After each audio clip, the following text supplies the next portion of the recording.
ځای کې راغله خبر په دې کې ده چې د دریو تیږو نه په کم به استنجا نه ویو او د موږ فقه شریفه د دغه دریو تیږو د استعمال طریقه بیا راته توضیح کوي د ګرمۍ د موسم او د ساړه د موسم هم فرق ده په ګرمۍ کې چې د انسان اعضاو کې استرسال وي نو که شادي لوري نه اول تیږه راتېرې مخکې خپل بدن انسان د عورت د مخ لوري عورت نجس کیږي نو اول به د دوبي په موسم کې چې د لوی قضای حاجت ځای پاکوي د مخ د لوري نه به شال ورته تیږه کش کوي دومه به بیا مخ ته درېیمه به بیرته شاته د ژمي په موسم کې چې د انسان په اعضاو کې تکاسپي نښتې وي استرسال نه وي ښه صفایي دلته راځي چې د شا د لوري نه تیږه کش شي نو اول به د شا د لوري نه مخ ته تیږه کش کوي دوه مخ ته اوس دا درې تیږې استعمالول څنګه دي په دغه کې ذاتي اوس اختلاف ده دا نور ائمه وی تسلیس واجب ده د موږ په نسبت باندې اسانه تعبیر وکړو تنقیه صفایي واجب تسلیس مستحب که په یوه تیږه صفایي راغله په یوه تیږه ذمه فارغه شوه خو درې تیږې بیا هم استعمالول ښه دي ولې په حدیث کې د درې راغلي دي نو مستحب دا ده چې درې تیږې استعمال شي خو که په درې تیږو صفایي رانغله څلورمه به استعماله لیکن په څلورو راغله پنځمه به بیا استعمال چې اطاره مستحب ده تقوالی مستحب دا چې دوی واجب بولي ظاهر د حدیث مبارک ته ګوري موږ وایو چې نه تسلیس نه د واجب درېواریوالی نه د واجب ځکه دوم باب کې حضرت عبدالله ابن مسعود رضی الله عنه چې خادم د پیغمبر صلی الله علیه وسلم ده هغوی پیغمبر علیه السلام ووت د حاجت لپاره ما ته ویل چې درې ډبرې درې تیږې راوړه زه چې وګرځېدم دوه مې تیږې پیدا کړې یو وچ خشایه را مې وړه پیغمبر علیه الصلاة وسلام ته د تیږې ور واخیستې هغه خشایه یې واچوله ویله دا خو پلید ته نجس شي باندې خو به سړی استنجا نه وایي اوس دلته استنجا په دریو تیږو راغله که په دوه که څوک ووایي چې خو درېیمه تیږه د بیا نبي علیه السلام ور اخیستې بله وایي ځای داسې ځای و چې تیږې نه وې پکې ولې که تیږې وایي بیا نبي علیه السلام د ده نه ولې غوښتې چې ما ته تیږې راوغواړه نو اکتفا په چا شوې ده په دوه یو بل حدیث مبارک دی موږ دپاره دلیل ما درته ویلي وو چې د علماو د مذهب ثبوت په دلایلو چې د حدیث باندې موږ عمل کوو اهل رایه نه یو بل حدیث مبارک دی موږ دپاره پیغمبر صلی الله علیه وسلم فرمایي من استجمر فلیوتر من فعل فقد احسن ومن لا فلا حرج څوک چې استنجا په تیږو وایي طاق دی وایي که چا دا کار وکړو ډېر ښه کنې ګناه نشته نو درې واجب شوې واجب خو چې پاتې شي بیا خو ګناه ده من فعل فقد احسن ومن لا فلا حرج ګناه نشته دریم حدیث ام المؤمنین حضرت عایشه صدیقه رضی الله عنها وی چې نبی الاسلامي څوک چې قضای حاجت ته ځي درې تیږې د ځان سره وړي د استنجا دپاره فانها تجزئه دا درې کفایت کوي لازم نه دی غالبا درې کفایت کوي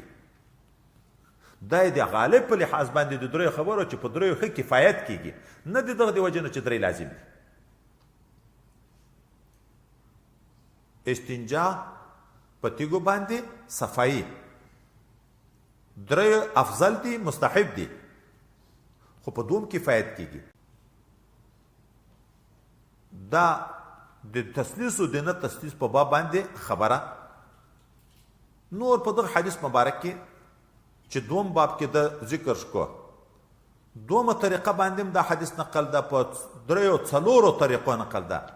په دغه اول سند کې چې موږ نقل کړی د ابي اسحاق شاګرد اسرائیل ده امام ترمذي دا سند راوړی حدثنا حناد وقتيبة قال حدثنا وكيع عن اسرائيل عن عبد الله بل ابو عیسوی دغه روایت په دغه شکل د مؤید ځکه وروسته ذکر کوي د ده په رایه دغه راجح ده د دغه مؤید قیس بن ربیع هم دا یغم دغسې عن ابي اسحاق عن ابي عبیده عن عبد الله نقل کړی په مثل د حدیث د اسرائیل باندې. خو نور روایت بیا عمار ابن زریق د ابي اسحاق نه، ابي اسحاق خو ګوري په مخ کې د ابي عبیده نه نقل، دلته عن علقمه عن عبد الله را نقل شوی. بل روایت زهير عن ابي اسحاق عن عبد الرحمن، دلته بعلقمه په ځای عبد الرحمن سره عن عبد الرحمن ابن الاسود عن ابيه اسود ابن يزيد عن عبد الله، دو واسطه په منځ کې راغلي، بیا عبد الله راغی. په بل روایت کې زكريا ابن ابي زائده عن ابي اسحاق عن عبد الرحمن ابن يزيد، الت عبد الرحمن ابن اسود، دلته عبد الرحمن ابن يزيد عن عبد الله. د ابي اسحاق ډیر شاګردان شو،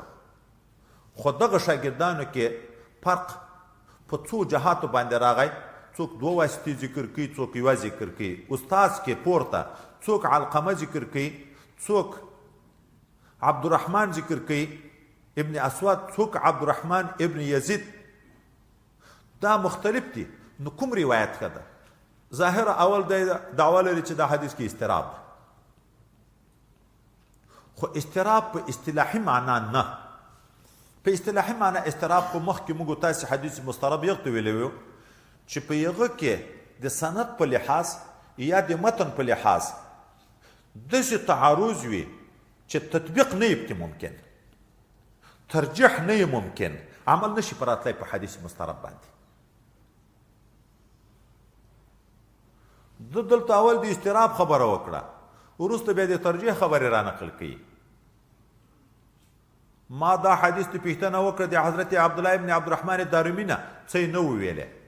د امام بخاري نه مې پوښتنه وکړه، څه یې نه وویلې. خو د امام بخاري په نیز هغه زهیر چې د ابي اسحاق نه روایت نقل کړی هغه راجح، ولې هغه په کتاب کې خپل کتاب کې هغه روایت راوړی. اما دا وی د ما په نیز امام ترمذي وی اما په نیز د اسرائیل روایت دا بهتر ده، ځکه اسرائیل اثبت ده، احفظ ده د ابي اسحاق په شاګردانو کې تر دا نورو ټولو شاګردان. بلې مؤید موجود د قیس ابن ربیعه د هغه دپاره مؤید ده. اوس چې ترجیح راغله بیا اضطراب ورته ویل کېږي. دغه لغوي معنا باندې اضطراب ده پکې، که نه چې اصطلاحي اضطراب شي بیا خو د هغه تعرض دفع کېږي نه. دا وروسته امام ترمذي د زهیر د قول د یغ سند چې امام بخاري هغه غوره کړی دی تضعیف په بل عنوان هم ذکر کوي. وایي زهیر دا روایت چې د ابي اسحاق نه اورېدلی په آخر عمر کې اورېدلی. ابي اسحاق په آخر عمر کې حافظه کمزورې وه، ښه ملا و تکړه ملا و، خو په آخر عمر کې حافظه کمزورې په روایتو کې خلط ته راغلی. نو د ده اولني شاګردان قوي وو، د ده قوي روایت نقل کړي. آخر وخت کې چې چا زده کړه تر کړې، خو اعتماد خو په شیخ باندې، ښه شیخ و، خو د ده حافظه کمزورې شوې، نو بعضې روایتو کې خلطیت ته راغلی. نو ظاهر سماع هم په آخر د عمر کې تر شوې ده. وروسته دا چې په دغه روایت کې دا راغله چې حضرت عبدالله ابن عمر ویي نبی کریم صلی الله علیه وسلم د ما نه غوښتنه وکړه د تیږو، خو د عبدالله نه خپل زوی ابي عبیده روایت نقل کوي. دی دا ثابتوي چې وروسته چې چا دا ویلی دي چې د ابو عبیده نه ما پوښتنه وکړه تا د خپل پلار نه کوم شی په یاد دی؟ دی ویي نه. نو معلومه دا ده چې حدیث کې ارسال ده، په منځ کې واسطه پاتې شوې ده، ځکه دی وی ما د خپل پلار نه شی نه دی په یاد. لیکن د دغه نه بیرته جواب علماو کړی چې نه، قبلګاه مبارک چې وفات کېدو چې حضرت عبدالله ابن مسعود رضی الله عنه ده زوی د 7 کالو د عمر و. وروسته به موږ تاسو ته بخاري شریف کې راځي 7 کاله 15 کاله لا حتی د سماع قابلیت په سړي کې کله وي. او تحمل په کنکونی ادای په لوی د ادا د پاره لوی شرط بلوغ شرط د تحمل د پاره خو نه ده شرط. دا چې ډیر کن کې صحابه دي، حضرت ابن عباس، حضرت ابن عمر، حضرت بارا، حضرت جابر، د ډیرو نه روایت نقل دي او هغه وکن کې د نبی علیه